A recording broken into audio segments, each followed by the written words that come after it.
Hi, this is Earth Clinic, and we're back at Dave Thomas's house in South Carolina, and Mr. Thomas is going to show us how to make colloidal silver. He is the man, let me tell you. He's the colloidal silver man, and as you can see, he's not blue. I'm not blue at all. Not No, blue. very white.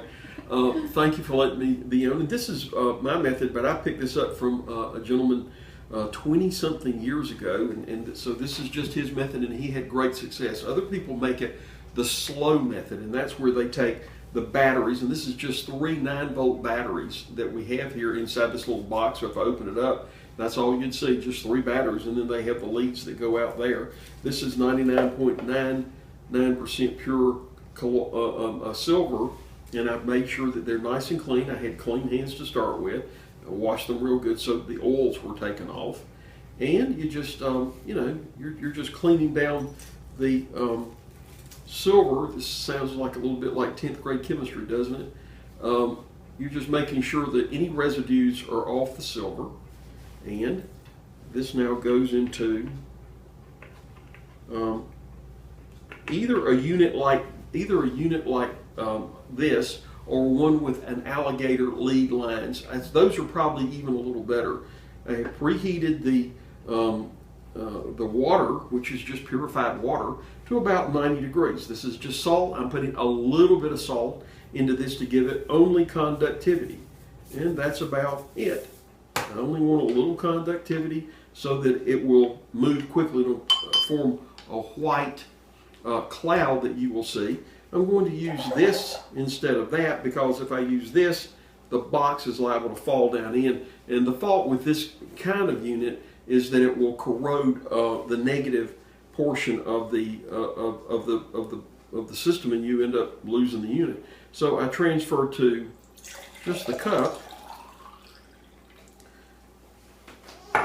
and in we go. Now all this is purified water heated to about 90 degrees with a little bit of salt in it. Trust me, I am not a technician. I'm just an attorney, and if this were hard, I could not do it.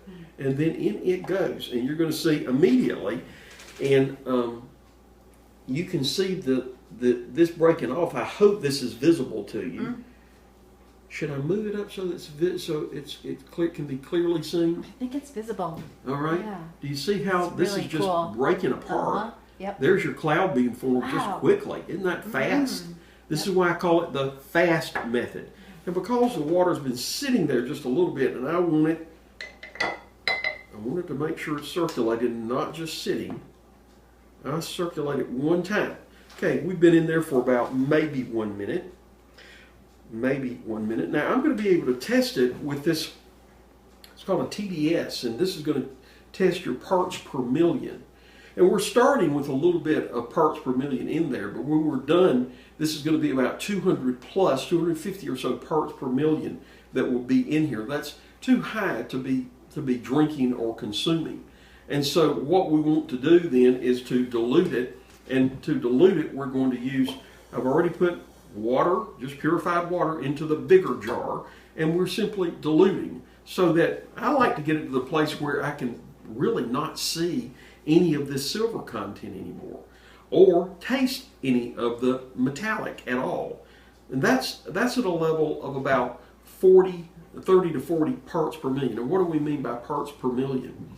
That's the number of silver atoms compared to the number of water molecules. So 50 parts per million, for instance, would be 50 silver atoms. Think about this now, 50 silver atoms, just 50, to 1 million molecules of water. So we're not talking about much. This is just a tiny little bit. And folks, do you know how long these cool little silver rods will last? Well, the ones that I have elsewhere, and this is pretty much a brand new unit, that my other unit has the little alligators, is 20 years old, and I'm still using it. I just have 2 locations for it, here at my house, and then at my office if somebody happened to want some there and I needed some. I stir it one more time, but that's really basically what you got. Now you test this, and I know from experience what this will test at using the parts per million tester, and it's going to come back at about 200 or so, 250 parts per million. So we now Sorry to dilute. interrupt. Where do you get a TBS? What You that get device? you get a TBS for most. You get them online, but most people that sell these little silver making units, they will sell you a TBS, and that costs about $30. So this is not much for a hugely high tech. Now we just pour in there, and this basically is now ready to go. I will fill it up some more. At this point, you can still see, and I think if you look pretty close, let me kind of get it closer to you so you can see it. You can still see that cloud. That's obviously not pure water without any particulates in it. This does have silver in it, and you just saw it being made. Now that's what I call the fast method. There is another method that a lot of people use, and they think it is the far superior method to this. Although I've been using this for so long now. I've been using it for 20 years, and every time I get a sinus infection, I pour this in my palm of my hand and then suck it up my sinuses and let it drain back. And sore throats, you want to get an ear syringe, and sometimes I even use an ear syringe to, squirt and, sniff upwards. And the sinuses, if you let it roll back in those sinuses, you will feel it sting some if you have an infection. At least that's my experience. Ears, you get the ears, and that then ensures that this irrigation that you're doing has covered both your ears as well as your eustachian tubes that go from ears to the sinuses.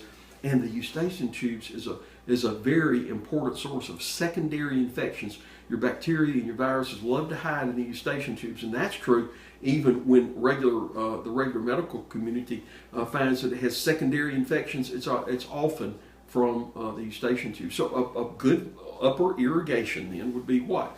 Would be using colloidal silver into the sinuses, into the ears, gargling with it, and then if it gets into the bronchial, you would take a steamer, one of those things you plug in, and you just take some of this in the base of your little pan, and now you're going to put the mask over your face. This is what I do now.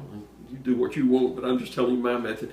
And then you're breathing very deeply until it gets into that bronchial. And then I find that in about 3 days of doing this 2 or 3 times a day for 3 days, then the bronchial infection literally has left me. I can't think of an exception over a 7 or 8 year period since I've been using the steamer method when I find something going on in my bronchial. But upper, you may have to repeat that 3 or 4 times for it to be knocked out. In my case, if it's more than that, I know I've got a mean infection, maybe a lipid-coated infection, a lipid-coated virus, and that's what maybe makes it be a longer duration in taking to knock it out. All right, this is Dave Thomas again. And, the little unit, this costs, I think, $60. You can get units for $100 or less if you check around online, and if you wanted to make your own and experiment yourself. Silver's been around for thousands of years. It's plated plates and goblets back all the way to the time of the Greeks. Alexander the Great, his canteen was plated with silver, and that kept the water pure. So it has a long history to it, and just be assured that when you're making the silver, if all you're taking off in a 20-year period you can't even see, then you're not going to be getting so much silver that somehow you're contaminating your skin.